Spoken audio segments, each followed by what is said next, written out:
Hey, welcome to Manalizing. This is where men talk about the kind of stuff that men don't talk about. Put your hard hat on, get ready for a ride. Here we go.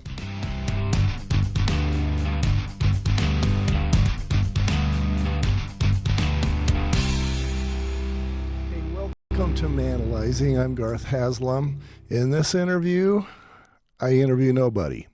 I get interviewed. I'm interviewed by Howard Little. He's a good friend now. I interviewed him already. He's a cameraman. He's been all over the world, being a part of a team that does interviews. I understand that part of one of his interviews was the Dalai Lama. Here's my warning. If you're family, if you're somebody who is expecting me to talk about sunshine and roses and puppy dogs, that's not what Manalizing is all about, and that's not what I'm going to do. It gets down, it gets gritty, it gets honest, and I tell the truth as I see it. And if you are not comfortable with that, please don't listen. Put on your hard hat. Here we go. It was a good childhood. We played kickball in the street. I was a DJ in high school. I found out that I love talking to a microphone. Okay. And my mom decided one day that that talking to a microphone for a living wasn't going to pay enough. So she strongly encouraged me to go get an engineering degree. I had a brother-in-law who had that civil engineering degree, and it seemed like it was doing him okay. He had a house that at the time was very nice. He had a piano, and that seemed like the life. And she decided, and I accepted, that that was going to be my life. So got away from talking to microphones, and I did the engineering. You know, during school, I'd always gotten pretty good grades, but, math wasn't that hard, so I figured I could do the engineering, the math side. It was hard. It was hard in school. I wished that I could get C's. I wished that I was in the middle of the class, but I was not. I was usually in, towards the bottom 25%-ish. Caused me a lot of heartache and heartbreak because I wasn't used to being there scholastically, but I finished. I got the degree, and then I went out into the world and got a very boring job as a civil engineer. So you're very passionate about that job, sounds like. My first job, I had one job after another that I wasn't well suited for. The first one, I was a planner for a small town it's over by Camas. It was Oakley Town. And they had, a few hundred people there. And I was planning for way into the future. I was planning for 1995. Actually, no, it would have been 2000 and something. I was planning for 20 years into the future. At the time, it was like 1984, I guess. And I was like, what? I know how to run a calculator. I know how to do calculus. I know how to do algebra. I've been through some accounting courses, but what makes me think that I am capable of planning for this town? The answer is really nothing. And didn't do very well at that. Next thing I did was building roads. I hired on at UDOT, and they said, okay, you're in charge of this project over here. That was in Magna. They had a bunch of dirt they'd torn up, and I was responsible for making sure that the contractor did the job properly and then documenting everything. And I'm like, again, I know how to run a calculator. So you're under budget? Were they under budget? That wasn't even part of my job. Oh, okay. I was there to make sure that if the contractor did something wrong, that he knew it and that he knew what he was supposed to do to fix it. Mostly I was there. You've heard the stereotype of the the highway worker inspector. You know, one guy that shovels the dirt and 6 guys that watch him. I was one of the 6 guys. Okay. Not rewarding, not interesting, not something I wanted to do. But hey, I was an engineer. And so that was my career until I finally put an end to that, or had it put an end to for me, and started getting into home inspections. And I started that in '93, and that was much better for me. I got to wear Levi's and tennis shoes. I got to be outside. I didn't report to anybody who was a boss other than the wife. So you're married at this time? Yes. Okay. Yeah, I married in '85. Okay. And yeah, that was good for me.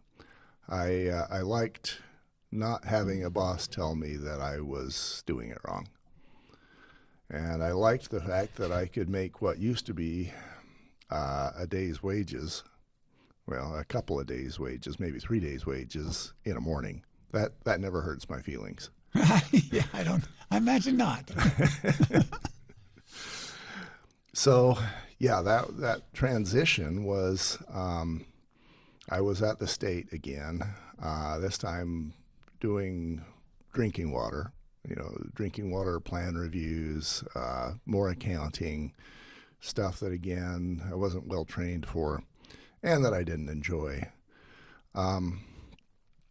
And I started I was balancing the home inspection with this job, and I quickly came to the realization that even if I only did a couple of inspections per week, I was making as much or more than I was being paid for the whole week of work. So I used up all of my vacation, all of my leave, and there came a time where I had to choose, and it was not a difficult choice. So I worked up something with Pleasant Grove City, where I was their city engineer, with Rural Water Association, and now I was making more in 25 hours per week than I had been making in 40. It was terrifying for me, though, because I had contracts for 1 year. And I would wake up pretty much every morning thinking, after a year, I got to go find a job again.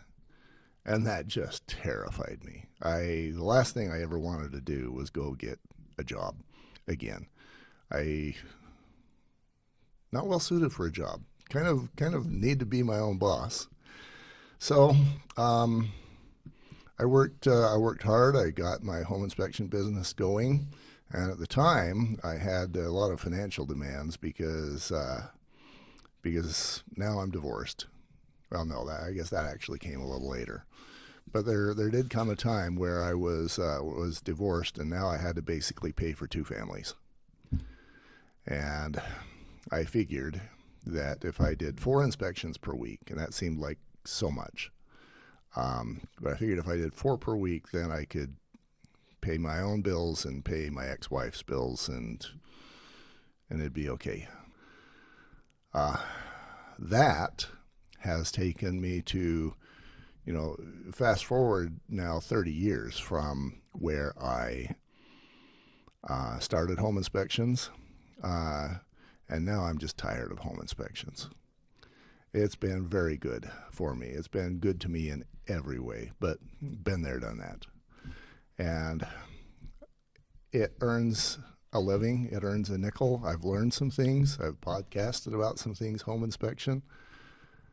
But it's just a thing. It's just a way to earn money. There's more. Mm-hmm. And so I was hunting for whatever more is. We all want to know what our purpose is. And so that gets us to today. I'm doing Manalizing. This is my purpose. It's very comforting for me to know that what my purpose is, that this is it, and that I'm moving forward on it. When you talk about your purpose, how does that make you? I don't want to say how does it make you feel, but how does that? What's the difference between that and what you're doing before, emotionally? Emotionally, it's the difference between the cup being full and running over and the cup being empty dry. Earning a living is great, but if all you're doing is just paying your bills, according to my brain, according to how I'm programmed, if all you're doing is just paying your bills, you're not accomplishing anything. You're just living. You're existing. You're not being meaningful. You're not filling your purpose. You're not being valuable. You're not using the gifts that God's given you. I go back to the parable of the talents. Mm-hmm. And I have to say I'm pushed hard to identify my talents and develop them and use them and make sure the world is benefited by them.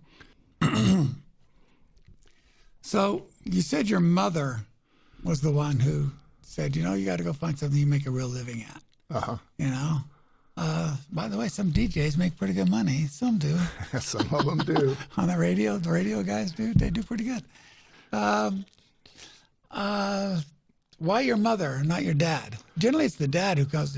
Your mothers have a tendency to say, "Go fulfill your dreams," but dads are like, "Get a real job. Make sure you can take care of your family, pay your taxes." That's the dad. What dad normally does. How come it's your mother? I remember, this is my best example of that. I remember once I was working at K96. Okay. 96.1. They were out of, I think they still are, out of Provo. They were a major player, but I got the Sunday morning 3 a.m. to 7 a.m. shift. Okay. And I was making... Well, you were a rookie. Yeah, I was making, I don't even remember, whatever you made back in the late 70s for DJing. It was probably $2 an hour. I don't know. Mm-hmm. Maybe $3. But so 2 weeks go by, I've worked 8 hours at less taxes. And I get the check in the mail, and it was for about $20. And my mom goes, "Yeah, let's see that. That's exciting." And I don't think she said that's exciting. She said, "Let's see that." And I yanked it away from her because I knew it was like $17. And I knew she would say, "Well, that's nothing. Why are you doing this?" I think for her, it was, I want you to be able to feed your family. She did give me many a speech as I was growing up on, you've got to be able to pay the bills. You've got to get a job where, your house payment's going to be this, your utilities, you got a car payment, you got insurance. You got to make sure you get a job where you can pay. I think she was speaking out of her own reality because my dad was a clerk. He started as a clerk at Geneva Steel and he finished as a clerk at Geneva Steel 20 some odd years later. Very much a nerd. He stayed out of the way. My mom was dominant in the family. He came home, and if she needed him to be the executioner, he took that role. Other than that, we didn't see him much. He'd go into his office and stay there. I never sat down to watch TV with them. I never did. He never threw me a football or a baseball once. Did you ever ask? Wow. No, thought never occurred to me. So is that... He did. I do remember on a couple of occasions he instructed my brother to throw footballs to me. My brother at the time was a backup QB in high school, and he thought that I needed to be footballed. So, well, you got the physique for it. I do now. In high school, I weighed like 155, dripping wet. Okay. And in junior high, there was actually a picture that was taken where you could count my ribs in the picture. I was that skinny. Whoa. And that was my own fault. I guess everything, as long as I take credit for everything, I don't want to be the guy that blames everybody. But here's why that was my own fault. He was a clerk.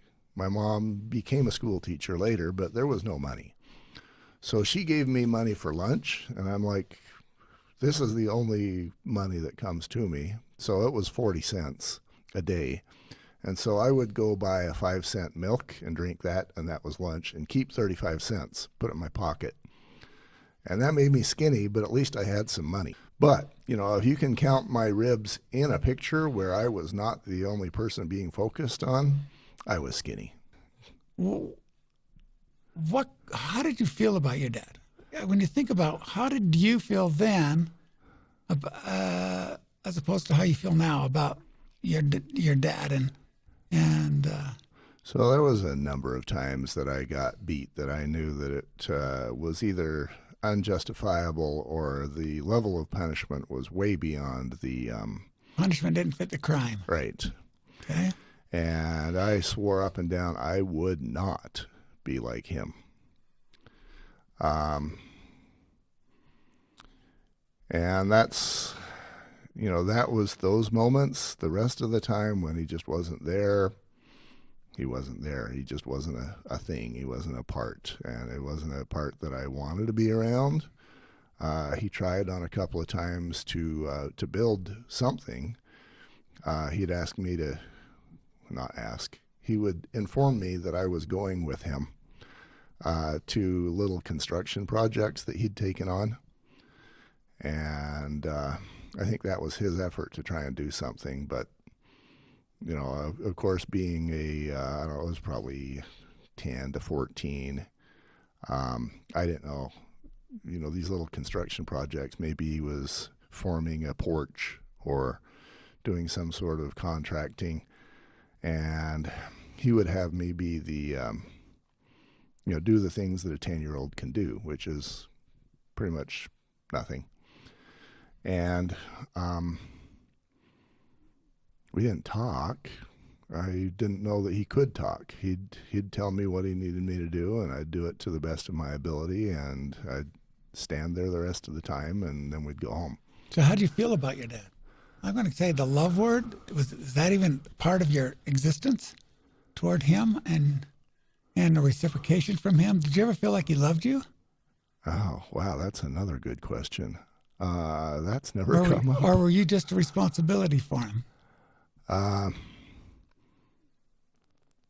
Yeah, definitely not the love. When he was 90 and I knew he was dying and I knew that I didn't want to feel guilty about having him die and me wish that I could be around him and get to know whatever, that's when I actually talked to him. I'd take him out to A&W because it was close, and he'd spit on my food because he was missing his teeth. Oh, so he did do it on purpose at least. Okay. But at that point in time, he really just wanted to, in his words, I want to go join my wife. She'd been gone for a while. She'd been dead. And that's really all he wanted to talk about. It's what he wanted to do. So I did the A&W runs out of duty. At that point, I didn't dislike him. He was just a person, and I could see that he had his own issues, but I can't believe I'm saying this, but I guess I didn't care about him enough to dislike him. So apathy. Yeah. It created apathy. Yeah. Okay. How does that make you feel now? If you do some introspection into what you just said, what does that do for you now? Yeah, being honest, I feel, my first thought is I feel like that's a sane reaction. That it would have been difficult for the 10-year-old me to go to him and say, hey, let's have a relationship. Oh, Let's yeah, of play, course. Yeah. Let's play cards. Let's play with the dog. Let's play football. Wasn't him. He just didn't do that. He wasn't around to do that. So it sounded like it was actually a two-way apathetic relationship when you really think about it, and maybe that's where you got it from. Yeah, and in his defense, he learned that honestly. As he was growing up, there wasn't enough room in the house/cabin for him to be in. And this is in Vernal where it gets like -20. Oh, yeah. And he would sleep out in a tent because there just wasn't a space for him. He says that his dad didn't notice him until he was old enough to work So he comes, like I say, he comes by it honestly. Okay. Can't blame him. Um, it's what he learned. Yes, but you learned the same thing. You learned that same thing. You changed. I mean, you're not your dad. Uh huh. I tried. I actually kind of went overboard the other way. Okay, tell me about that. Um, so I have three girls of my own. First marriage. I'm going to not talk about the second marriage yet. My second wife has two boys, and so we went from 3 to 5. But with my girls, as I was doing the jobs, which were very much unfulfilling, of course, I decided that my purpose at that point was to raise them and have them be successful. And I didn't matter. But if they got into adulthood successfully, that was my win. That was my purpose. That was my meaning. And so I did everything I could to get them there. That worked to my detriment In what way? because my wife at the time could see that I would give and yield anything for them, that I would take anything for them. So she realized that she could do anything she wanted to me. She told me once and that she had turned me into her dad in her mind. She hated her dad. Okay, that's not good. And so in order to punish her dad, she would punish me. And she knew that she could because she knew that I was so dedicated to my girls that I would not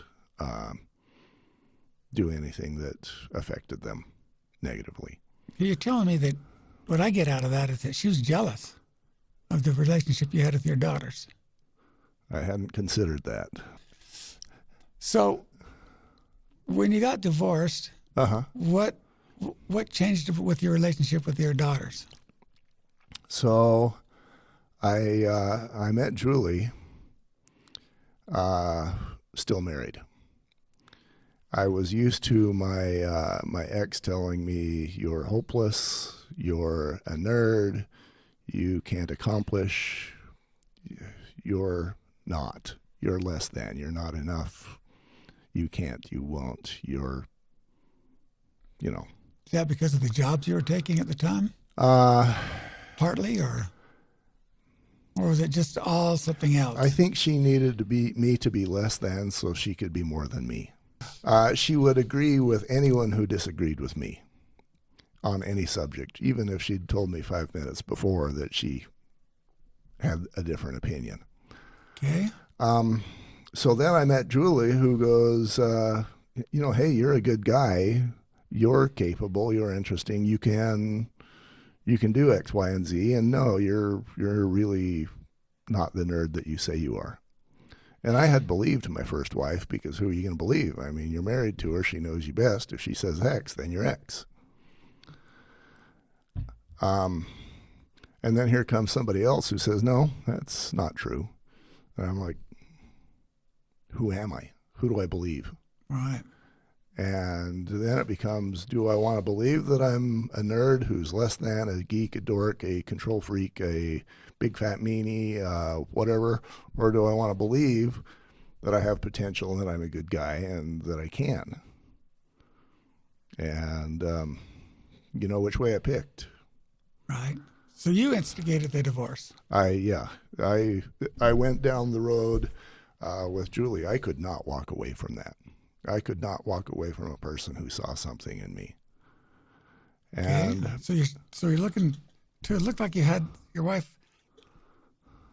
My wife was married to another guy, and it sounds like that they had the same relationship, only reversed. You and your first wife, and my wife and her first husband, mm-hmm. where he was constantly telling her that she was less than, mm-hmm.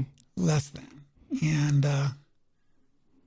and verbally abusing. Never hit her once, but was verbally abusive constantly. Mm-hmm. Sounds like that's what you were under. Yeah, there was plenty of that. And it's funny with her daddy issues. Doesn't matter how much she ground my head into the dirt. It was just never enough for her. She never got her fill of humiliating me. That would have been nice if there was a day when that occurred, but it didn't. So, yeah, and now I go against what do they call it in Star Trek? The first priority or the directive? Prime directive. Prime directive. Yeah. Prime directive is don't do anything that affects your daughters negatively. And How old are they at this point? they are 13, 11, and 9. Ooh. Yeah. And That's a sticky wick you're looking at there. and the second prime directive is I've seen enough of this tunnel that I can't stay in this tunnel. So the way I justified it to myself, and I still believe it to be true, is that if I stay in this tunnel, my girls are going to know nothing other than men are bad. Treat your husband poorly. What's the word? Depreciate him, ignore him, make less of him. That is going to be the world that they know. And I was like, if I do not change this, if I do not let them know that that is not okay, then that's who they're going to be, and prime directive will be lost. Okay, did any of them, especially your oldest daughter, kind of see what was going on? Did they ever acknowledge that? At the time, or do you just become the meanie? Oh, I was the meanie. It's taken Okay. many years. Okay. And I was told during the divorce that you don't make your kids part of the war. You know, the divorce is between husband and wife, and the kids get to be not part of the war. So I did that. But yeah, I was the big meanie for many years. And I think, you know, as time goes by, it's been 20 years now, they can see who I am, especially who I am now. They don't see me angry ever because I'm married to a woman that calms me and feeds me and loves me and reassures me. And it's a very good life. I know who I am. I'm settled with it. I like it. And so they don't see the meanie that I was portrayed by the ex. So I think they get it. But, you know, the last thing I'm going to do is tell them anything. Right, about the relationship. Yeah. Right. Okay, so you have two major, maybe even three. Well, I'm going to put your parents as one and then your ex-wife as another. Uh-huh. Two major influences in your life that weren't helping, that weren't guiding you, it seems like, helping you fulfill the measure of your creation. That's the way I like to put it. Uh-huh. Help you fulfill the measure of your creation. God put you here on this earth for a purpose. And are you going to fulfill that? And it looks like they were roadblocks to that for you. They were roadblocks for you to be able to fulfill the measure of your creation. And yet it looks like now you're heading toward that, if not got 3 feet into it already. 3 feet. Yeah. Well, 3 feet is just what I came up with. I love 3 feet. I'm going to steal that one. Okay. So, yes. So that's kind of an enlightening moment for you when you kind of realize that you can break away and do you think you could have done it without the love of the good woman you have now? Not a chance. You wouldn't have done it on your own. No, because I can hear my ex-wife right now saying, you know, I hear what you are saying you want to do, but you'll never succeed at that. You won't do that. You don't know how to do that. You've never done that before. Just stay to your day job and bring home a paycheck. I wonder how many men out there are getting that right now. They're working in a job, not fulfilling their measure of their creation. Do you think, did you ever, okay, I'm going to have this, in all the time that you were doing those jobs that weren't fulfilling you, uh-huh, do you think that the people working around you were feeling the exact same thing? Or do you think some of them, that was their excitement in life? That was what they really felt fulfilled them, doing those jobs. The people in the engineering world, none of it is exciting. None of it causes a rush. You know, if you build a road, it takes a number of months, and the best thing that happens is they lay the pavement, and you go, I finished that. that's not much of a rush. Yeah. Or, and I didn't ever build a structure. I guess I was involved in building highway bridges, and that's a lot of pile driving. It's a lot of dirt moving. Sometimes the big moment, the really cool big day, is when they pour concrete for crossing the two ends of the bridge. There's not a lot of adrenaline there. So they call that, I heard that from a lot of people, they call that the J-O-B. The J-O-B, job? Is there another acronym I don't know about? Okay. And it's just what you do between 8 and 5 so that you can fulfill your responsibilities. So to answer your question, yeah, I think most of us guys, I'm going to say high 90s%, we wouldn't do what we're doing if we had any other option. The boss sucks, the coworker sometimes sucks, the job sucks, but you got to do it because you're the man and you got to make the money. Okay, what I see in my own small life here is jobs. Well, I've had jobs like that too, and I found my passion like you did with your daughters. Mm-hmm. But I had encouragement in those jobs from other people. I think people who are in those jobs find passion in other things other than their job that fulfill them. Right. And so that this is what works, but I have this outside of my job that fulfills me. Right. And it didn't sound like you were getting that outside because you weren't getting that encouragement. You were just getting beaten down in between job and Yeah, the closest thing I had to something that fulfilled me was my daughters. Okay. Raising them, playing games with them, teaching them when I could, loving them, watching TV with them. That was my thing. Okay. I didn't feel like I had license to go take a karate class, or I'm taking voice lessons now, but I didn't even think about doing that back then. To walk out of the house when I could be near my daughters just wasn't an option. Do you think counseling would have helped you? Absolutely. Because, and this is the reason why all of that is all my fault. Because if I would ever just once stood up and said, no, this is not going to happen. I am going to be a relevant part of the family. I'm going to be respected by you. I have principles that I would like reflected in the family. I'd like to do family night. I'd like to pray together. I would like, and all those things I would have been abused for. Okay. But if I would have stood up and said, no, this is not how I want things, and it's important to me, and if it doesn't happen, then I've got a choice to make. So you can have what you say you want, or you can take a risk on not having me around. I never said that. I didn't give her that choice, and that is why it's my fault. Okay.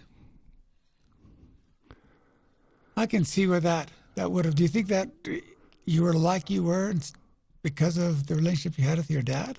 Not standing up to your dad? And did you ever stand up to your dad, ever? Oh, not a chance. Ever? I would have been killed. Okay. Was he a big guy? Bigger than me. Everybody was bigger than you. You couldn't see his ribs. Okay. All right. Do you think you didn't stand up to your dad, or you didn't stand up for what you really wanted to do coming out of high school? Do you think that had an influence in why you didn't stand up to your wife? Did you think she was right? Of course I did. Okay. Yeah, she, like I say, she knew me. She was around me as much as anyone, and if she said I was X, then I was X. Who's going to argue? Yeah, your soul. So you finally, I guess, you're the wife you have now, Julie. Is she the one that finally convinced you that was all a lie, or were you, Yes. or were you that person? Were you that person, and then Julie changed you?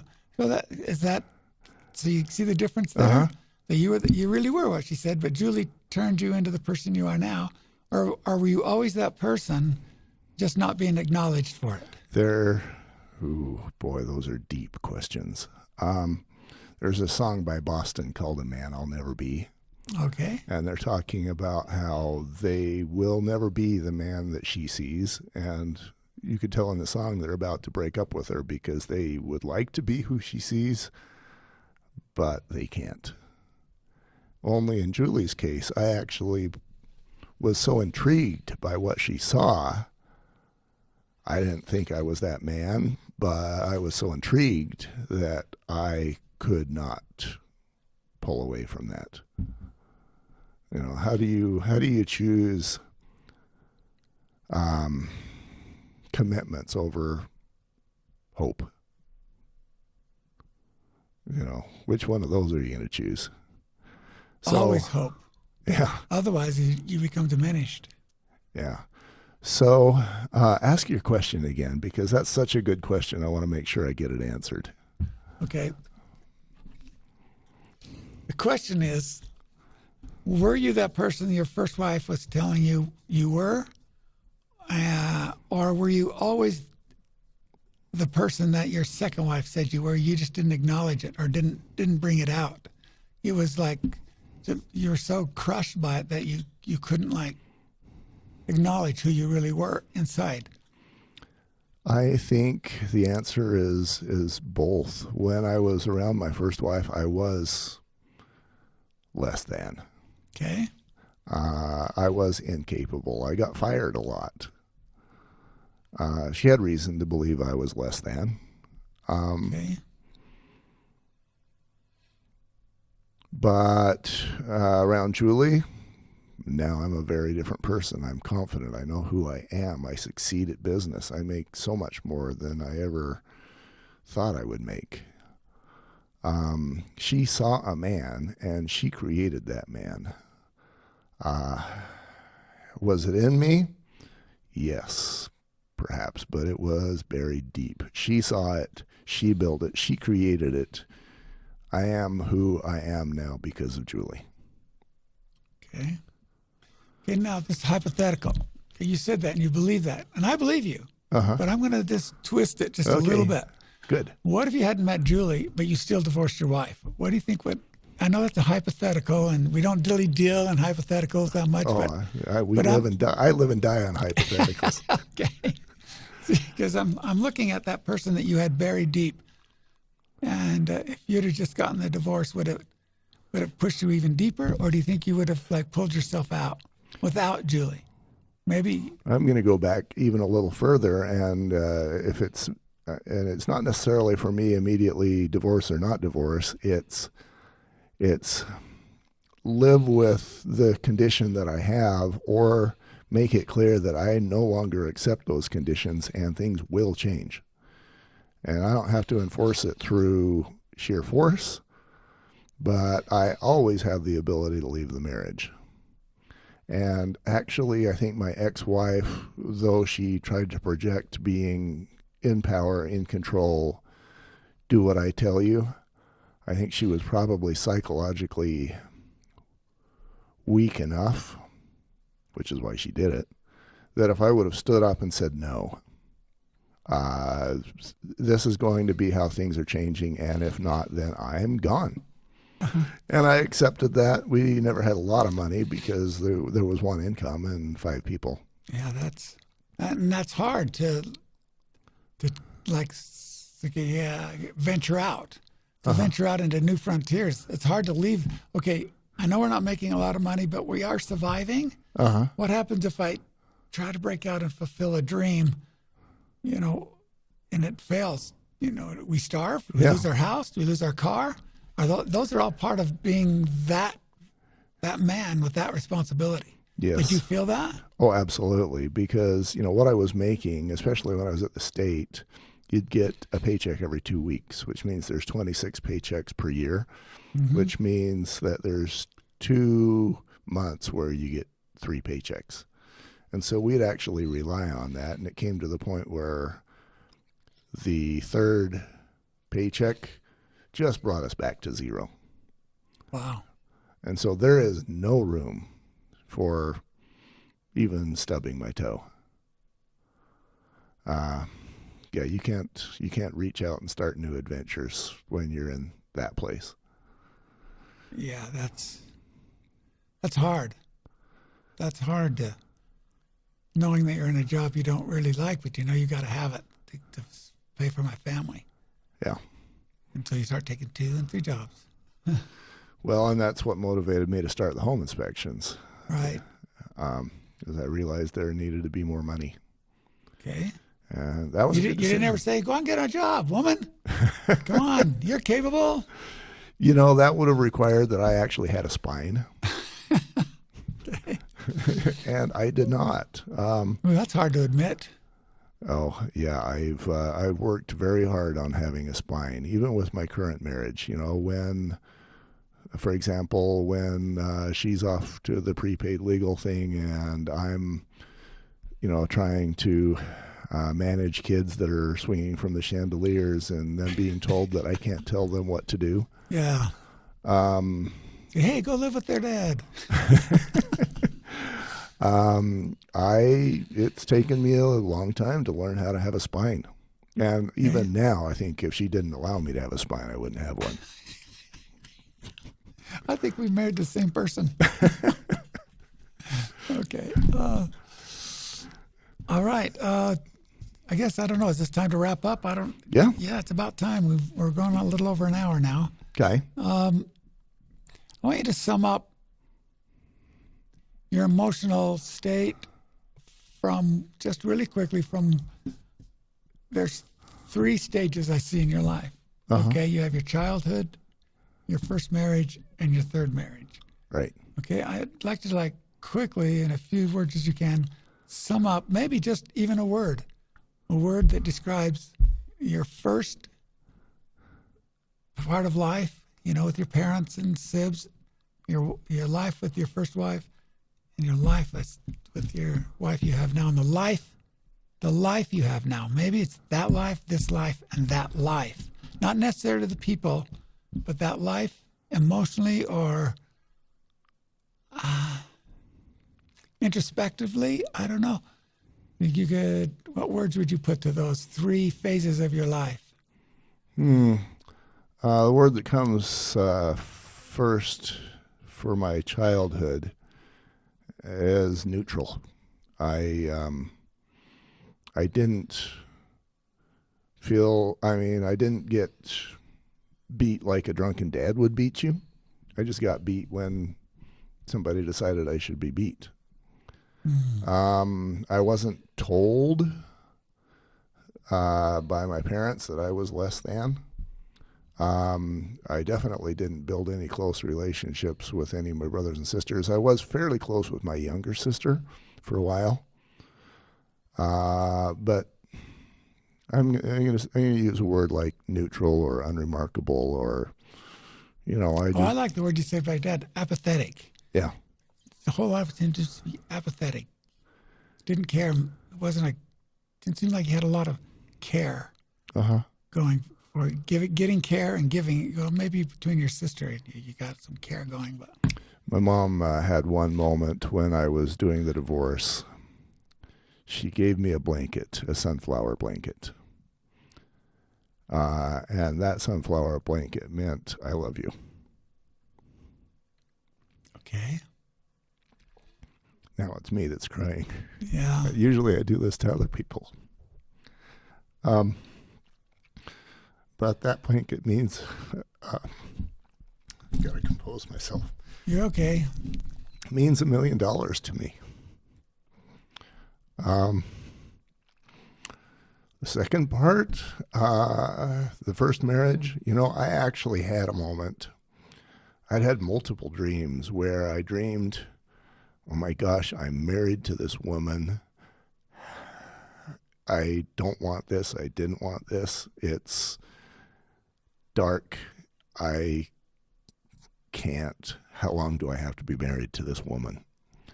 And that was so deep to me that it actually guided me away from a couple of women. You know, a couple that I thought would be would be somebody that I wanted to get closer to. I stopped because of that dream. And then on my honeymoon, I had that moment sitting at a table in Heber where it was like, oh, that's the woman that is the reason for your dream. And I don't know if I made this up in my brain, but it feels like at that point in time, the answer was 18 years. And I did get divorced after 20, I believe. Is that right? No. 93 to 2001. 18 years. Yeah, you're the mathematician. I would have not. So yeah, I had to put up with that for 18 years. And the word for that, I mean, there was a lot of good days because I loved my girls. I would go in at night and I'd tell them a story and they would tell me they loved me, and those were good times. Sounds like the good word for that be conflictive. It's conflicted. Good word. Conflicted with the love for the daughters and the abuse from the spouse. Yeah, that's a fair statement. Towards the end, it did feel more like a cave, a dark cave. Okay, yeah, I can see that. Now, Julie, that's just sunshine. She is the queen of sun, sand, surf, sea, and sunshine, and just happiness, joy. And she's a great cheerleader. She knows how to love. I had after I married her, there was a lady who I think she probably had a thing for me, and she knew that Julie didn't cook, and okay. and she knew that Julie was off to prepaid one of those legal strength conventions. things, not hers. Those cooking things, not her strength. One of those. And she knew that Julie was gone, and she knew I didn't like it. She knew I was left to be a parent, but not be a parent for some difficult children. And she goes, "Why did you marry her?" And I thought about it for a second. I said, "Because she loves me." And that is still very much why. That woman knows how to love. She sees a man that I love, that vision, and I love becoming that. She's created a very happy and content and fulfilled man who is chasing his vision, his purpose. I have a perfect life right now, and much of that is because of Julie. Great. She asked me if we were going to stay married after this interview. I guess that's true. Yeah. It only seemed to reinforce it on your side. You've reinforced so much. And I would think that little thing that comes into my head, okay, and I'm sorry I'm going to say this. Go for it. Like if she got hit by a bus, what would happen to you? Oh, I'd melt. And that's Okay. happened because in times when she's been gone, for example, she knew Travis Alexander, and she would go to those trials in Arizona for a week at a time, and I just went into zombie mode. Yeah, I know, but okay, this is what I'm going to say to you. If she got hit by a bus and you went to that place, is that what she'd want you to be? Is No. that what she'd want you to be? No. Would you acknowledge that and pull yourself out, you think, and be the man she wants you to be and knows you to be? I believe that I'm man enough now to move forward. She may have created that in me as well. Okay. But yeah, back in the day, and I'm going to say up until maybe a year or so ago, yeah, when she's gone, I melt. Okay. But I think, and I'm not sure, but I believe that if she got hit by a bus, I'd move forward. You'd take some time, I'll bet, but I bet you're smart enough to realize that that's what she'd want you to do. Right. It might be hard to break through that, but through the sorrow and grief, but Yeah. I think I would realize that melting on the floor for days and weeks on end doesn't accomplish anything, and that doesn't serve anybody, and it sucks, and I need to get up and do stuff. Good. Good to hear that. It's good to hear that she's inspired you enough to keep going. Right. But what do you see in your future of who you are and the progression you want to make? So I don't mind being vulnerable enough to confess my weaknesses, and one of them is that my significance. I need to be standing on the star. Jay Leno, when he goes out, he stands on the star, he delivers his speech, and he's Jay Leno. Mm-hmm. I want to stand on the star. I've been told 1,000 times, and I have 1,000 proofs that I am really good at helping other people find their greatness and standing on their own star. And inside my head, it's like, damn it, I want to stand on my own star. Okay. I'm not there. But I do need to know that I'm filling my purpose.